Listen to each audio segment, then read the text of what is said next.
Alright, next up in the new list of new Marquee characters coming to the game with this new era that we are in is Zeb, a new Zeb.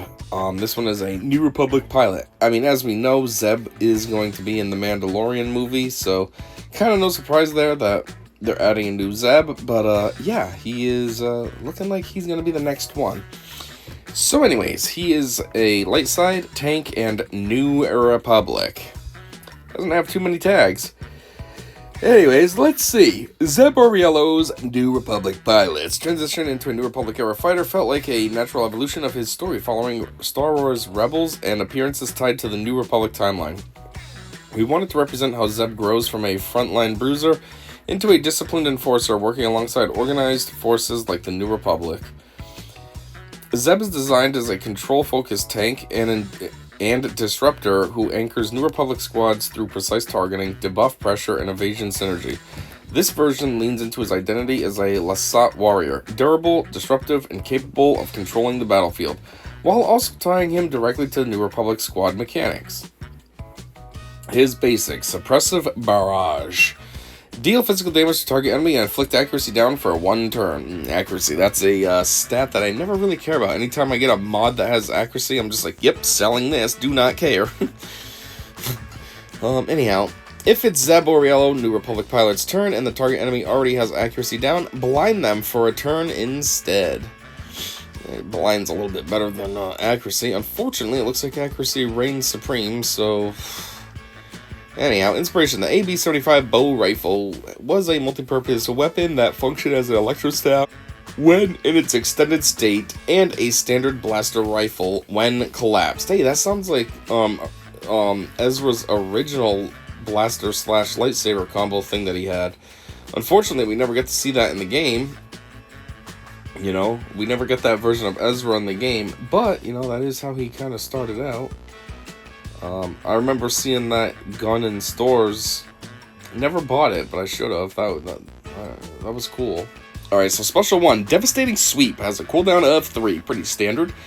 And it has a Zeta. Dispel all buffs on target enemy and inflict them with protection, disruption, and vulnerable for 1 turn, which can't be evaded or resisted. Deal physical damage to all enemies and provoke them for 2 turns, which can't be dispelled. I'm not sure what provoke is, but I mean, it's obviously some kind of debuff, so it's can't be bad, you know. If you're using it, what I mean by can't be bad is if you're using them on your team, like, it's gonna do something that's gonna benefit you. You know, your enemy is provoked, whatever that means. Anyhow, design notes: the undispellable provoke, alongside his ability to taunt, ensures enemies are locked into attacking him. Oh, so it's like a reverse taunt type situation. Okay. Granting control over enemy targeting and protecting more vulnerable allies. Instead of simply absorbing damage, Zeb forces enemies into inefficient, self-damaging counterattacks, disrupting their tempo. By dispelling all buffs and applying protection, disruption, and vulnerable, he reinforces his role as a disruptor. Vulnerable and protection disruption strip away enemy protection and amplify incoming damage, creating openings for allies to capitalize on. This positions Zeb as an initiator who can set up decisive plays. Inspiration. This ability is designed to establish Zeb as a frontline control and disruptor tank. This sweeping attack is meant to overwhelm enemies and break their defenses, creating openings for allies to capitalize on. That kind of makes me think of, like, you know, either the Executor Squad, when the... what's it called? I don't remember what it's called.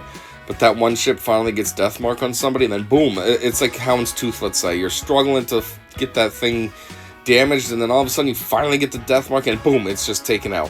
Or like if you're using Leviathan, it's like you're doing no damage the whole time, and then finally you break through, you know, Revan gets on the ship, if you will, and then all of a sudden now it turns the tides in the battle so much easier. That's what this move's making me think of. Like, it says it's meant to overwhelm enemies and break their defenses and creating openings, and it's like, yeah, it sounds like all of a sudden things change, and now it's like, quote-unquote, easy. Special 2, Tactical Reversal, has a cooldown of 3. Deal physical damage to target enemy equal to 25% of their max health. Now, when it says this, how does that move work? Is it 25% of their max health with every single attack based on their actual max health? Or is it 25% of their max health in the moment? So you know what I mean? When you do 25%, so if they're at 100% health and you do this move, now they're down to 75% health. But that 75% health is now the new 100, so if you were to do that move again, would you only be doing 25% of 75, or would you be doing 25% of the full 100 again? I don't know. Anyhow, dispel all taunt effects on all enemies, and Zeb taunts for 2 turns. If any taunt effects were dispelled, Zeb's taunt can't be dispelled. If the target ally is New Republic, which I would imagine they would be, because why would you not be using... I mean, Zeb literally has not much other synergy, so why would you use him anywhere else? But anyways, they gain additional effects based on target ally's roll for 1 turn, and all enemies are inflicted with the corresponding debuff for 1 turn. Attacker. All New Republic allies gain offense up. Enemies are inflicted with offense down. Healer or support. All New Republic allies gain potency up. Enemies are inflicted with potency down. Tank. All New Republic allies gain defense up. Enemies are inflicted with defense down. Okay, so it basically gives you the opposite of what's taken from them. Cool, I guess. Design notes. Dispelling all enemy taunts and then gaining taunt himself allows Zeb to immediately take control of the battlefield by redirecting all focus on themselves, safeguarding allies, and giving them the chance to target key enemies. If a taunt is successfully dispelled, Zeb's taunt becomes undispellable, reinforcing his role as a dependable frontline tank who cannot easily be bypassed. The additional effects New Republic allies gain from this ability allows Zeb to support his team and weaken the enemy team based on the target ally selected. This flexibility strengthens his identity as a disruptor who not only weakens enemies but also empowers allies. Selecting an attacker ally grants all allies offense up while inflicting offense down on all enemies. Selecting a healer or support ally grants all allies potency up while inflicting potency down on all... Yes, we already saw that. I'm not going to say all this stuff again. Inspiration. This ability is designed to further reinforce Zeb's role as a flexible disruptor who can shift. Wow, you've said that 374,000 times. Way to keep repeating yourself, guys. Not only could you not add any GIFs to this and have any thumbnail pictures and stuff, but you're going to keep saying the same thing over and over and over and over again. Like, cool. All that effort to repeat yourself, you could have actually added GIFs and everything, but okay. Anyways, unique. Lasat Enforcer, Omicron. Zeb Orrelios, blah blah blah, has 35% evasion and gains 15% critical avoidance, 5% max health, and max protection for each New Republic ally. At the start of each encounter, Zeb taunts for 2 turns, and all New Republic allies gain protection up 25% for the rest of the battle, which can't be dispelled or prevented. While taunting, Zeb gains 30% defense and 25% tenacity. Each time a New Republic ally evades an attack, they inflict the attacking enemy with accuracy down for 1 turn. Ooh, accuracy down. There we go. There's that stupid debuff or whatever you want to say that I really do not like. I don't want to say it's useless. Obviously, it's not. It's just not one of my favorites. Anyways, the first time Zeb Orrelios' New Republic pilot drops below 50% health, he gains 3 stacks of heal over time and Frenzy for 2 turns, and all New Republic allies gain 30% turn meter. Okay, that's sort of cool, but not really. I mean, he drops below 50% health and he gained these heal over times, but like, those are exactly that, over time. So it's like, they don't really help you. I mean, he could still easily get wiped out. Just because he has 3 heals over time doesn't mean anything. Anyhow, this has an Omicron? Oh yeah. Straight up says it. There's a lot here to the Omicron. Let's see if this is good. Oh my god. Yeah, let's see if this is a good one. While in 3v3 Grand Arenas, at the start of the battle, Zeb Orrelios' New Republic pilot has 100% evasion and he loses 5% each time he evades an attack until it reaches 35%. And all other New Republic allies gain stealth for 1 turn. And he loses 5% each time he evades an attack? That's weird. Hey, I'm gonna be super evasive, and then each time I'm good at this, I'm gonna get worse at it. That's like, you know, they say practice makes perfect. This is the exact opposite of that. Practice makes you suck. It's weird. Anyways, and all others gain stealth for 1 turn. Do they gain stealth when he reaches 35%? Or do they gain stealth right out the gate like he starts with 100%? I'm confused on this wording here. If the ally in the leader slot is Captain Carson Teva, and R5-D4 is an ally, then Captain Carson Teva ignores taunt for the rest of the battle, and R5-D4's ability, Bad Motivator, starts off cooldown. Well, that's cool. This is an Omicron that helps with the team. Oh, 3v3, I see. So they're setting it up as a full squad. Okay. That's still cool, though. It benefits the whole team. That's, like, the best. This is actually the all-time best Omicron. First Grand Arena. That's the best area to have an Omicron. And it helps the whole team. Whew. wicked good. Anyways, what else does this have to say? I don't remember what Bad Motivator is. It says starts off cooldown. I remember he has one move that has a 75 cooldown. Is it that? That would be sick if it was, but I don't think it's that one. I don't know. Anyways, while stealth, Captain Carson Teva gains 200% critical damage and 40% defense penetration. All other New Republic allies gain 50% critical avoidance, max health, and max protection. New Republic allies gain 50% critical chance, critical damage, critical damage and offense until the end of the battle. Whenever taunt is dispelled from Zeb, all other New Republic allies gain stealth and gain tenacity up for 2 turns. So basically a reverse taunt. Zeb's no longer taunting, so they stealth, so he's the only one standing there like, well, I guess you're still gonna attack me. Whenever stealth is dispelled from other New Republic allies, they gain Foresight for a turn, and Zeb taunts for a turn. Jeez, this is all about protecting the rest of the team. Foresight, that means the first move that's levied against them, they'll be able to avoid. I mean, it's only one move, and then after that, you're screwed, but still, it's like they were stealth, and then, oh, you took me out of stealth, well, I'm gonna avoid your first move still. Always just reaching for something to avoid taking damage. But that doesn't even matter, because like it says here, Zeb gains taunt, so they're unstealth, now they have Foresight, and Zeb's taunting anyways. So it's only like AoE type moves would affect them for their Foresight.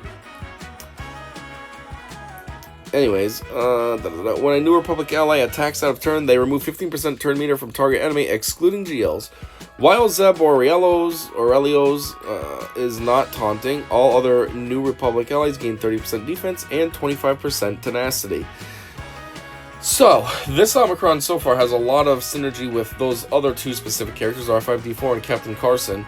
But there is a lot here that's just with a New Republic team in general. Like it says here, all other New Republic allies gain 30% defense. It doesn't have to be those other 2. Those are New Republic in general, so this is a very versatile Omicron. You can experiment with it. You can use Captain Carson and R5 and see how that goes, or you can just use any of the other New Republic characters we're going to get, and who knows? A lot of times CG's nonsense isn't as great as you think it should be. CG's telling you one thing, but then you try it and you're like, oh, this sucks. So, my point is that, maybe a different team would be better than what they're recommending here directly in the kit. Anyways, we still weren't done though. There's more to this Omicron. It says, each time Zeb critically hits an enemy, they are inflicted with 1 stack of Armor Shred, max 5 until the end of battle. Each time a New Republic ally evades an attack, they recover 10% health and protection. The first time Zeb Orrelios, New Republic pilot, Captain Carson Teva, and R5-D4 lose 50% of their health, they gain damage immunity for 1 turn, which can't be dispelled or prevented. Oh. So yeah, you definitely do want to stick with those 3, I guess, though. It wasn't as juicy before, but now it's like, oh, you're going to be getting damage immunity too? Okay, that's Wicked Salt. And it's each one of them. So it's not like it's only one opportunity. Oh, the first time one of them does. No, it's the first time each one of them do. So yeah, that's not bad. Design notes. Zeb begins each encounter by taunting and granting protection up to all New Republic allies. His survivability increases with each New Republic ally through max health, max protection, and crit avoidance. In 3v3 Grand Arenas, Zeb amplifies his role as a control tank by starting with 100% evasion, losing 5% each time he evades an attack until he reaches 35%. His synergy with Captain Carson Teva and R5-D4 enhances offensive pressure and punishes enemy attempts to break formation. Effects like Armor Shred on critical hits and turn meter reduction on out-of-turn attacks ensure that enemies are gradually weakened the longer the fight continues, again reinforcing Zeb's identity as a disruptor. Oh, and that's it. Looks like we're on to the next character here. It's funny because we're just talking about Carson Teva, and then there is Carson Teva. So this Zeb's kit is actually kind of small. He has 3 moves and 1 unique. Alright, so yeah. This Zeb, though, what is he? Okay, he's a tank. I thought it's an attacker before. He is a tank, and he's very all about that tank. He has evasion, taunting. You know, if you lose taunt, then if I lose taunt, then you gain stealth. If you lose stealth, I'll taunt again, and you get Foresight. All kinds of health and protection up and all this. He's very much a pretty solid sounding tank. It's just a matter of when he gets in the game, we can actually test him and see what he's all about. But on paper, doesn't sound too bad. Seems like a decent enough tank. Anyways, I think that's all I got for this one. So thanks for checking this out with me. And until next time, I said see ya.